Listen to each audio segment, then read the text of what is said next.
আপনি দরজা জানালা বন্ধ করে দিয়ে আপনি কি করেছেন? আপনি মনে করেছেন আমার স্ত্রী দেখছে না, আমার ছেলে দেখছে না, আমার মেয়ে দেখছে না, আমার বন্ধু দেখছে না, আমার আত্মীয় স্বজন দেখছে না, কেউ দেখছে না, সব লাগানো। কিন্তু দেখবেন সেখানে কেউ দেখে নাই, কিন্তু সেই দিন আপনার নামায় আমালের রেজিস্টারের মাঝে, খাতার মাঝে আপনি দরজা বন্ধ করে কি করেছেন সেটাও লেখা আছে। প্রিয় নবী সাল্লাল্লাহু আলাইহি ওয়াসাল্লাম কিয়ামতের ব্যাখ্যা করতে গিয়ে প্রিয় নবী সাল্লাল্লাহু আলাইহি ওয়াসাল্লাম বললেন, যখন কিয়ামত কায়েম হবে তখন তারকাগুলো বৃষ্টির মতো বাড়ি খেয়ে খেয়ে জমিনে পড়তে থাকবে, বিশাল বিশাল পাহাড়গুলো পর্যন্ত বাতাসের মতো তুলার মতো উঠতে থাকবে। কিয়ামতের অবস্থা এমন হবে, সূরাতুল হজের শুরুতে আল্লাহ সুবহানাহু ওয়া তাআলা ইরশাদ করছেন কিয়ামতের সময় কেমন অবস্থা হবে।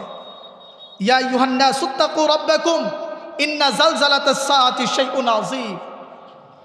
হে মানুষেরা, তোমরা তোমার রবকে ভয় করো, নিশ্চয়ই কিয়ামতের ভূমিকম্প, কোরআন বলছে ইন্না জালজালাতাস সাআতি শাইউন আযীম, নিশ্চয়ই কিয়ামতের ভূমিকম্প অত্যন্ত বড় জিনিস, বিশাল। ওইটা কেমন হবে? আল্লাহ বলছেন ইয়াউমা তাযহালু কুল্লু মুরদিআতিন আম্মা আরদাআত ওয়া তাদাউ কুল্লু যাতি হামলিন হামলাহা ওয়া তারান নাসা সুকারা ওয়া মা হুম বিসুকারা ওয়ালাকিন্না আযাবাল্লাহি শাদীদ। কিয়ামতের ভূমিকম্প যখন হবে তখন কি অবস্থা হবে? এই সামান্য ভূমিকম্পের কারণে আমরা আতঙ্কিত হয়ে যাচ্ছি। আর যদি একটু সামান্য হতো হয়তো আমরা আজকে কবরে থাকতাম। কিন্তু ওই কিয়ামতের ভূমিকম্প চিন্তা করেন তো কেমন হবে? বিশাল বিশাল পাহাড়গুলো পর্যন্ত তুলার মতো বাতাসে উঠতে থাকবে, আকাশের তারকাগুলো খসে খসে পড়ে যাবে, বৃষ্টির মতো তারকাগুলো পড়তে থাকবে। এবং বলছে সেই দিন যে মা সন্তানকে ছাড়া একটা মুহূর্ত থাকতে পারে না, সন্তান যখন অসুস্থ হয়ে যায়, মা বলে মালিক ও মওলা, এই অসুস্থতাকে তুমি নিয়ে আমার সন্তানকে ভালো করে দাও, আমাকে অসুস্থতা দিয়ে দাও, আমার সন্তান যেন সুস্থ হয়ে যায়। কিন্তু সেই দিন কিয়ামতের ময়দানে, কিয়ামতের দিন কেমন হবে?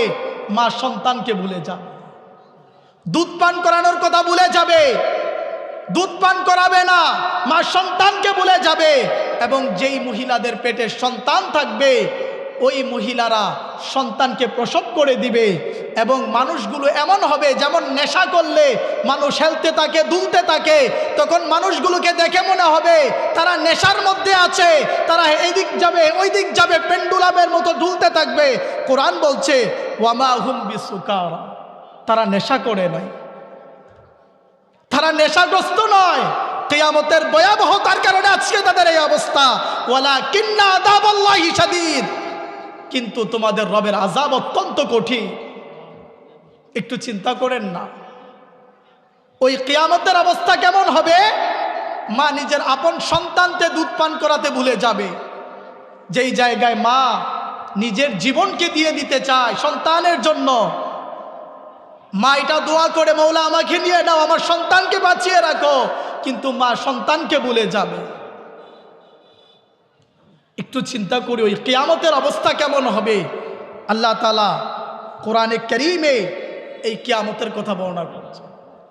কেমন হবে যখন চন্দ্র সূর্য একটা আরেকটার সাথে বাড়ি খাবে, একত্রিত হয়ে যাবে।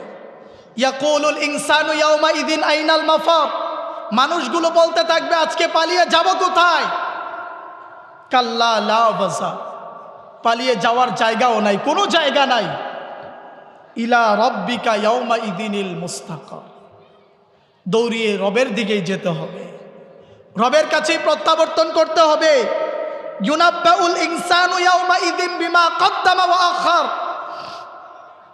মানুষ আগে এবং পরে যা করেছে সবকিছু তার সামনে তুলে ধরা হবে।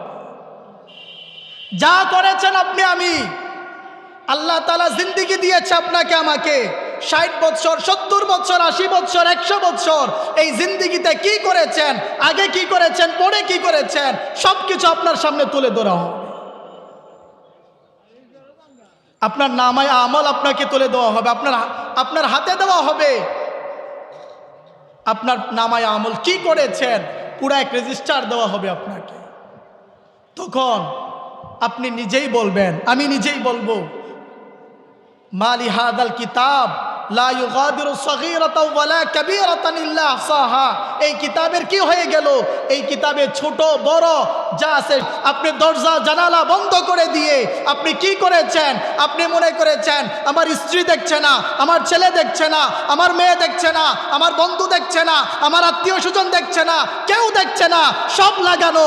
কিন্তু দেখবেন সেখানে কেউ দেখে নাই, কিন্তু সেই দিন আপনার নামায় আমালের রেজিস্টারের মাঝে, খাতার মাঝে আপনি দরজা বন্ধ করে কি করেছেন সেটাও লেখা আছে। তখন মানুষ বলবে এই কিতাবের কি হলো? সেই দিন তো অস্বীকার করার সুযোগ থাকবে না। সূরা ইয়াসিনের মাঝে আল্লাহ বলেন, আল ইয়াওমা নাখতিমু আলা আফওয়াহিহিম ওয়া তুকাল্লিমুনা আইদিহিম ওয়া তাশহাদু আরজুলুহুম বিমা কানু ইয়াকসিবুন। সেই দিন আপনার জবান বন্ধ হয়ে যাবে, জবানের মাঝে তালা লাগিয়ে দেওয়া হবে। আপনি হাত দ্বারা কি করেছেন? হাত সাক্ষী দিবে, পা সাক্ষী দিবে, আপনার অঙ্গ পতঙ্গগুলো আপনাকে সাক্ষী দিবে আপনি কি করেছেন, কোন জায়গায় গিয়ে আপনি গুনাহ করেছেন, ফিল্ম দেখেছেন, নাটক দেখেছেন, আপনি কাউকে গালি দিয়েছেন, আপনি চুরি করেছেন, ডাকাতি করেছেন, প্রত্যেকটা জায়গা আপনার সাক্ষী দিবে, আপনার অঙ্গ পতঙ্গ আপনার বিপক্ষে সাক্ষী দিবে।